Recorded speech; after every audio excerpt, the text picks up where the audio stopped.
Hey, good morning. Today we're going to cover just a little bit on our goats, and specifically we're going to talk about some differences with the cattle and with the goats. For those of you that may have cattle, that may be contemplating getting into goats, and even more specifically, when to wean and why and should you. So let's get down to them and see what we can figure out.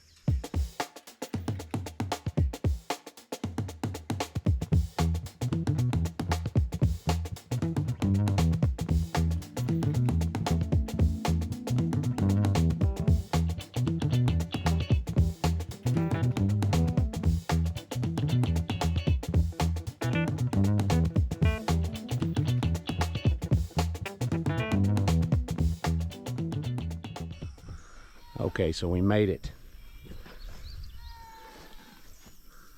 So if you've got a livestock or a cattle operation, you're trying to figure out if you need goats. To me, the first thing you've got to ask yourself is, do I have the resource for them? And when you're talking about goats, don't get me wrong, goats will eat anything. If you don't believe me, if you have some goats, just leave a sock out there. They'll eat it. So they will eat anything. But they prefer browse. Up off the ground, browse on brush. And when I say brush, I'm not just talking about trees. They've got to be trees that the goats can access. They've got to have limbs down low, or they've got to be a smaller type of tree. Otherwise, it's you can't count that. So if you're thinking about that, that's the first thing I would look for. Is I would look for a resource for the goats that goats might utilize. And the second part about that is, it's got to be a resource that nothing else is utilizing, or it's underutilized. So like for our place, we have a tremendous resource for goats. Well, we also have a lot of deer. And so when I say a resource that's underutilized, that's the position we were in. Our deer weren't utilizing our resource because our brush just got thicker and thicker, and it still does. And we don't want to rid ourselves from that resource because it is a resource. And so we want to continue to have that, to utilize it, because it generates income. Now, goats, like I said, they'll eat anything. I know lots of people that raise them on Bermuda grass. And I don't know how they'll do on that because I haven't done it. But I know lots of people that have, and they do great. So it may not be the most important reason for potentially getting goats, but for me it was, because for our operation it's all about working with nature. And is the enterprise successful financially, and or is it providing a service that we need to provide? And actually the goats do a little bit of both. If you haven't seen our video on where we talked about the locust trees and showed kind of what they had done to the locust trees, that's a benefit to us. Are locust trees bad? No. Are solid locust trees bad? Yes, for us. We don't want solid locust trees. We don't want solid anything. So we utilize them for both. It's a successful enterprise, and it helps us control some species like that we need to maybe press a little bit more. And I tell you what, I'll have Lisa put a link at the end of this video on the end card to that video, and you can watch that if you're interested in how we utilize them. Something else you need to think about before you get goats is they tend to need a little more care than like a cow. or a bovine unit, as World's Greatest likes to say. She calls them bovine units. Anyway, it takes a little more care. What's the Achilles heel to a goat? And I'm beginning to say it's not getting out. They're easy to keep in. It's keeping them alive. And there's a significant amount of management that goes into that as far as keeping them alive. And so that's something you really have to weigh. You know, when I first started looking at my goat enterprise, I was looking at all the projected losses, because, you know, they're, like I said, they're hard to keep alive. And it seemed like the average, you know, for a commercial goat operation where they're running them out like we do in a semi-large pasture, pastures, because we move them around all the time. And they were all planning on about 11% death loss on nannies. Well, golly, that's if you're in the cattle business and you think you're going to have an 11% death loss every year, that's going to be hard. You're going to think twice about getting in the cattle business. So that's something you need to consider, because that's how they're different than cows. Now, they kind of make that up for the other way they're different, and that is their fertility. I think they're a lot like a deer. They're designed to have at least two. They're designed to have two. And that's because they know that they are a prey to most animals. Most wild animals, kid goats are a prey. And then you throw in their inability to survive a lot with that, and it creates that balance where they're designed to have two in hopes that one will survive. So that kind of makes up a little bit for the percentage death loss that a lot of people count on, or at least they calculate into their cash flow or their model, because they're going to have more babies. They're going to bring more babies to the table at the end of the year, where, you know, a cow running naturally with no inputs, you know, they may bring, you know, on a good year, 85%. Well, goats, you know, they'll bring 90 on an average year. A good year, they may bring 100. So they make up for it that way. So it's a little bit of a balance. But it is something you need to think about if you're wanting to get into that, because, you know, you'll lose some goats, and if you can't handle dealing with losing some goats every now and then, or losing an animal every now and then, and it's difficult to handle, that's something that is still I don't like dealing with it. It's a difficult thing. Most people, it's hard for them. And so if that's something that's hard for you, that you need to consider that, because you're going to lose some goats. You're going to lose some. But I think the goods far outweigh the bads, or the positives outweigh the negatives. So that brings us to where we are now with our goats. We are to the point where they are a little over 4 months old. Actually, they're closer to 5 months old. And anybody that has goats knows what's going on. I just got done talking about how basically goats are more fertile. You know, they're going to have two. They're designed to have two. And they grow really fast, and they mature really fast. So when they get to 4 or 5 months old, you've got to work them, or there's a chance that things will start happening that you don't necessarily want to happen at that time. And I'm talking about breeding. So we're at that point. We're so far from the pens, it's still going to take us at least a couple weeks to get back, but we need to just go and kind of look and observe and see what's happening, and make sure there's not a lot of things that we see that mean breeding going on, and I haven't seen any. So we're just going to re-verify that and take a look, and we'll look at the babies or the kids and just kind of get an idea of if we need to panic. If y'all haven't figured out yet, we try to plan and we try to think things out.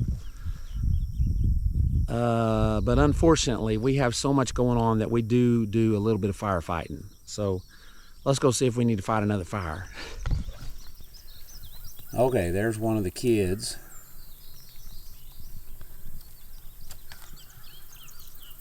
And I can't see from this angle if it's a male or female. It looks like a female. But we run, for those of you that are new, we run Spanish goats. These are a myotonic cross that we put on them for a couple of years here to kind of see if we couldn't put a little more meat into the Spanish that we have.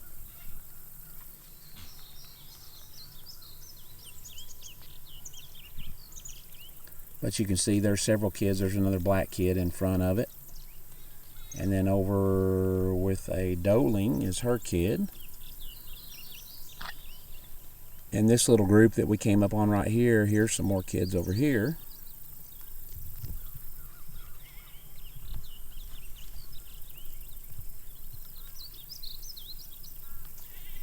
You can see they're just milling around.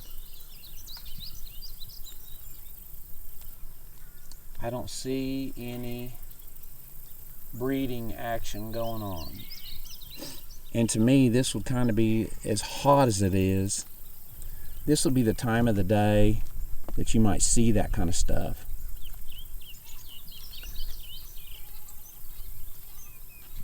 And there's nothing. So I've been standing here for a good 30 minutes just observing, and everything is just normal. I don't see any type of what I'm going to call rutting activity.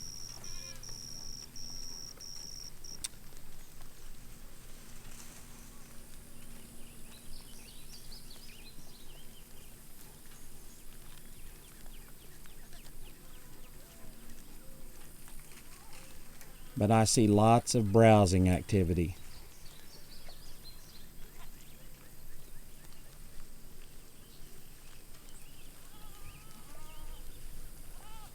We're still okay as far as we're right on the edge of when we might start seeing activity. So we're hustling them. We'll probably skip some pastures and work our way back towards the pens. You know, it's just one of those things that I think you have to do sometimes unless you have some type of portable pens. But we'll probably get on back that way, and we will start the process of settling those billy kids down if they've started getting a little frisky. Now, some of them, for our operation, we will keep, and that's a whole different video or scenario. Today, I just wanted to give people some thoughts to think about before you go out and get goats. You know, do these things match up? And there's one final factor that may impact your decision, and I think it needs to be a part of your decision. And that is, do I think I would enjoy having goats? And I can tell you that there's ups and downs, but by far more ups with goats. They're so unique. They have such character. They're just absolutely a joy to be around 99.9% of the time. Eli and I are back in here and we're fixing to set these back up. What we do, rather than having two facilities, because we need one down at the other spot, when it's time to ship, we have to do that down there. So it's nice to be able to take this alley down there with the sort and chute, and then of course our slides that go in the alley to kind of stop them and start them. And then we usually take a gate and a panel, and that's all we need. And that's kind of the beauty of this facility. It has been a while since we had, well, it's been a year since we had them in here, so I'm trying to remember kind of exactly where we had everything. So we will get started on that, and once we get done, we will be ready when the nannies come this way. And like I was saying, we are going to start kind of moving them this way, because we need to, it's not going to be long before the billy kids kind of start getting active.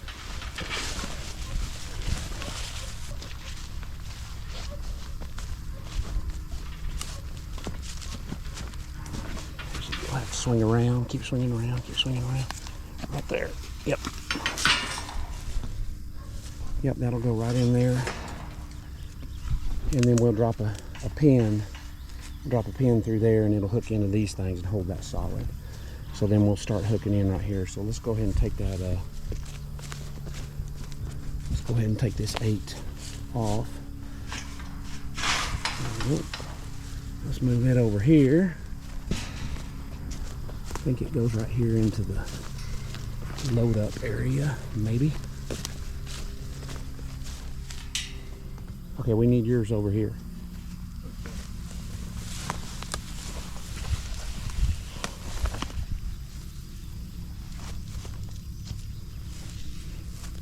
I think. It looks great. Yeah, but that alley's going to go right here somewhere. So let's just lean this up against that for now. That'll stay there? Yeah. Okay. All right, we're going to have to start bringing stuff over here and just kind of setting it up, make sure we get it right.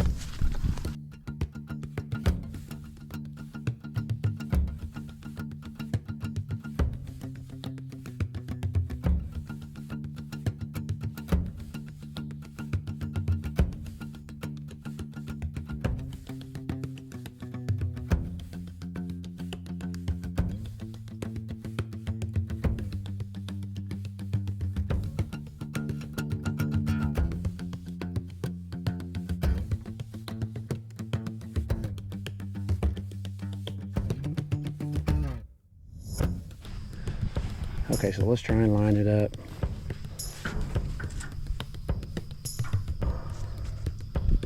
Get the top first. Let me go lift up a little bit. Yeah, it's just gotta come over one.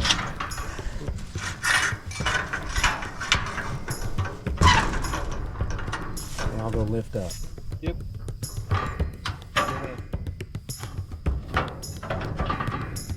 Down a little bit.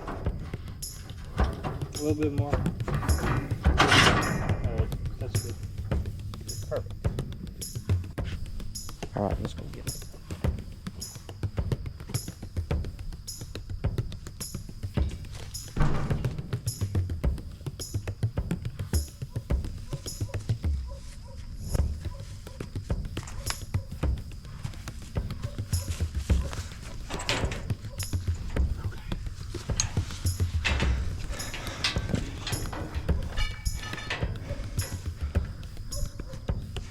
Tell me what you need.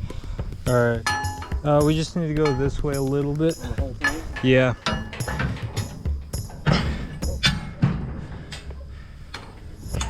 More?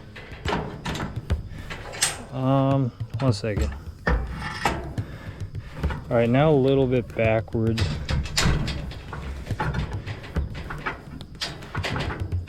Back to me? Yeah, a little bit.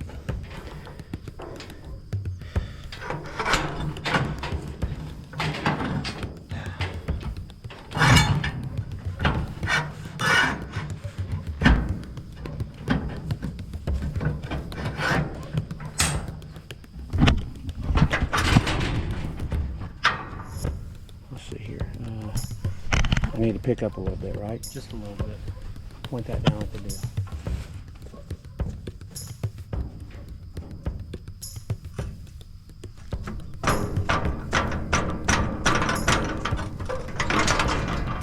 What I need? Maybe pick it up and pull it out a little bit too. Yep, there it goes.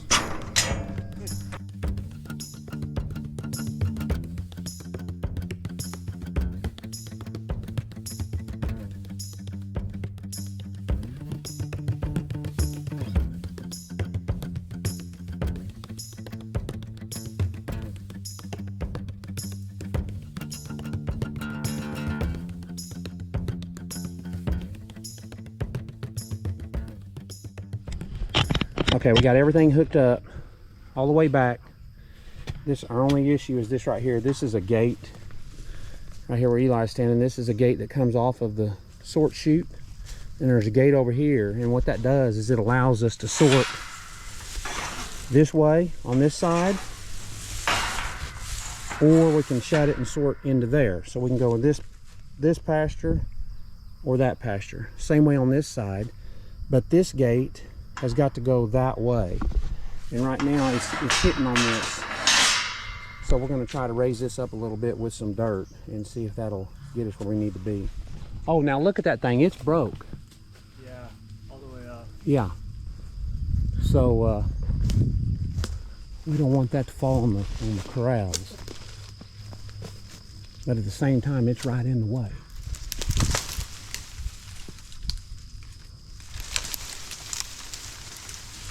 We may have to come in here and just cut some of this out. I don't know. We'll deal with that in a minute or sometime here. Okay, so the goats, we brought them in a couple of different ways.